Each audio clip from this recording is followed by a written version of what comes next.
Hi, this is David Miller, and I'm here with the first in a series of mini-lectures on Charles Dickens' Great Expectations. Today we're going to talk about a new mythos.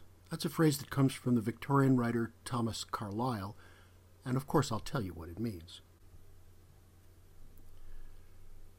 First, though, we need to take a step back because we're going to approach the new mythos in Dickens by way of a traditional system of literary symbolism called typology. Now, in the narrowest definition, typology is a way of reading the Bible. It's based on the New Testament, and it performs a radical reinterpretation of the Hebrew Bible. In this Christianizing reinterpretation, every character and event in what is then referred to as the Old Testament is seen as anticipating something in the New Testament. For example, when the Israelites wander for 40 years in the desert, this foreshadows the temptation of Christ, who wanders in the desert for 40 days. It's an ancient and elaborate tradition of interpreting Scripture. English literature, in the centuries before Dickens, had made extensive use of this symbolic system. The great epic poems of the Renaissance, for example, developed their own symbolic patterns by extending those found in biblical typology. So why does this matter for Dickens? Because in the opening scenes of Great Expectations, he's working with this system in a completely new way. Dickens was well aware of the importance of typology in the literary tradition, and so were the educated members of his reading public. He was also aware that some of the simpler elements of typology had been used over and over again in popular religious literature across the centuries, so that even less educated readers would be familiar with them. And Dickens did write for a popular audience. Typology is so pervasive, it still operates in the 21st century. Can you spot the typological symbol in this photo? When we compare the biblical references in Great Expectations to those found in popular religious tracts and in the literary classics of an earlier age, they look pretty weird. The popular tracts are serious and highly sentimental in their use of biblical imagery. There's never any sense of irony. Poets like Milton and Spenser use biblical symbolism in more sophisticated ways, but still with a sense of how close they are to the sacred source in Scripture. There's no sense of distortion or parody or unbridgeable distance separating their poetic texts from the sacred text they imitate.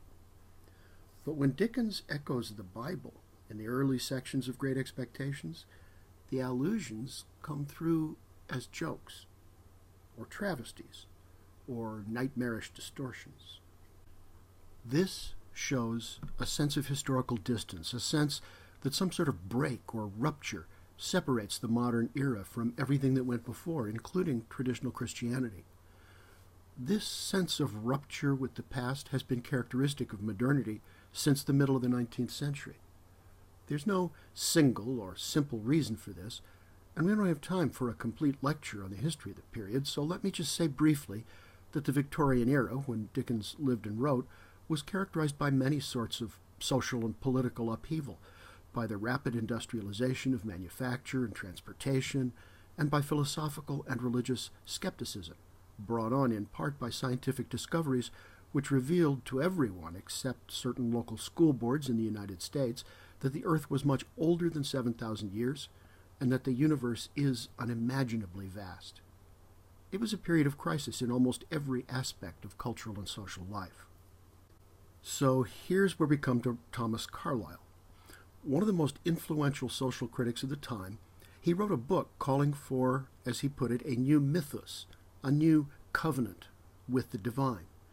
Traditional religion, Carlyle argued, is dead. But there is some sort of divine, eternal spark that must be kept alive. The old stories, he said, were like clothing in which we dressed this unknown thing called God, but the old clothes are worn out, and God needs new clothes, a new set of stories and symbols to express the meaning of faith in the modern age.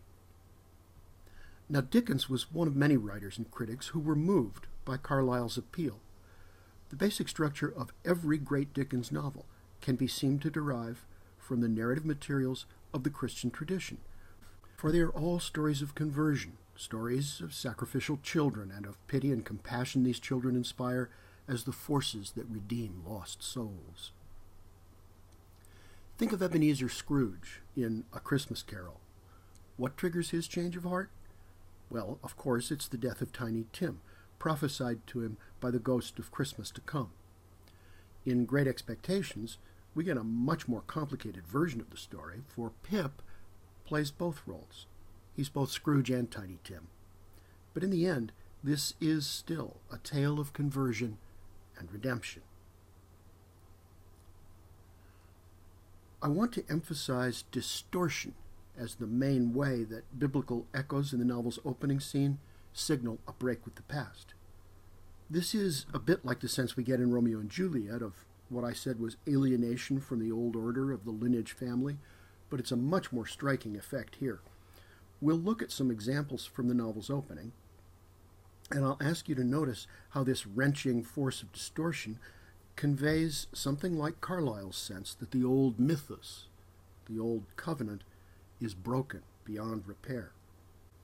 The work of the new covenant will be to make God a new suit of clothing, a new narrative form in which his divine influence can once again be felt. Dickens shared this sense of a break from the past. His novels discover new ways for people to tell stories about identity.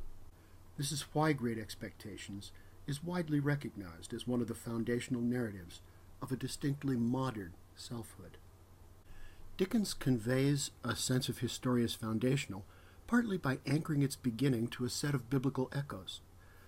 These echoes work like an amplifier, expanding the resonance of the story by linking it to the oldest and most basic narratives of Western culture.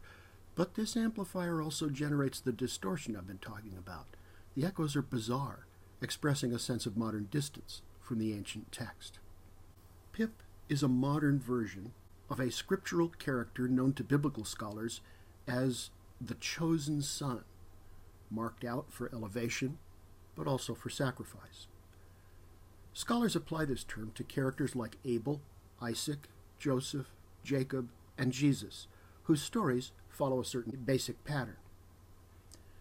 In Pip, Dickens is consciously reinventing this pattern, and so the opening of the novel is carefully composed to suggest both how ancient and foundational the story of the self is, and how radically it's being transformed in Great Expectations.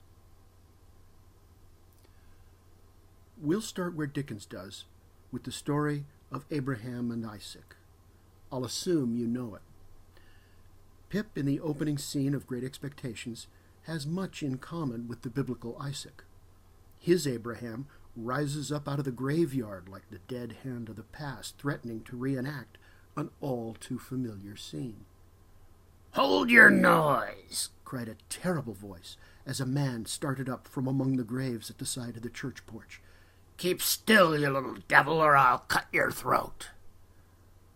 The convict, nameless at first, although we will eventually come to know him as Magwitch, sets Pip on a tombstone and leans him over backward. He came closer to my tombstone, took me by both arms, and tilted me back as far as he could hold me.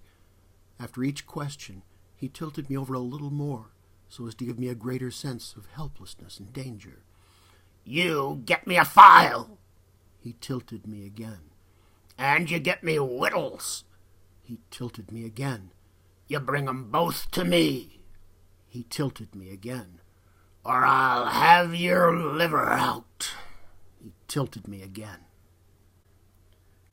The visual elements of this scene, the threat to cut Pip's throat, the gesture of seizing both his arms and tilting him helplessly back, are powerfully reminiscent of visual representations of the sacrifice of Isaac.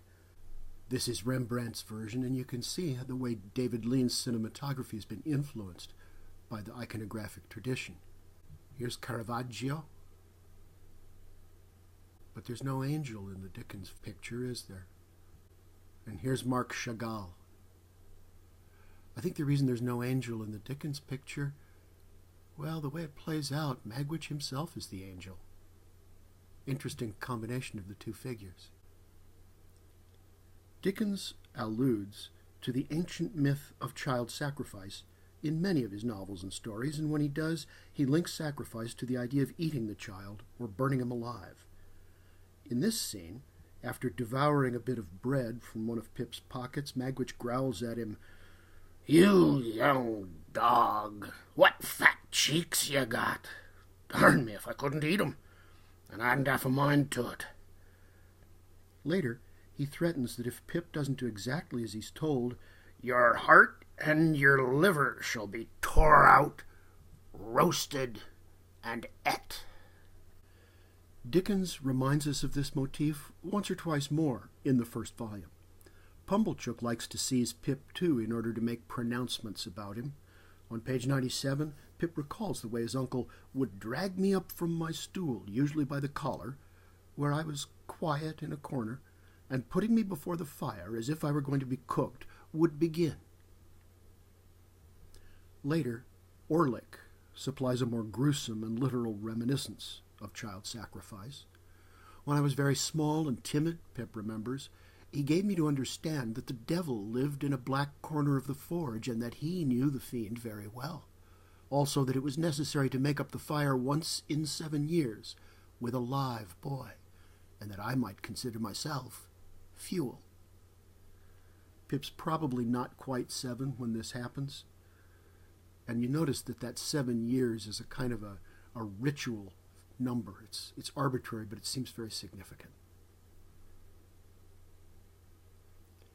Well, that's enough for today, but next time we'll take a closer look at how this biblical symbolism is developed in the opening scene.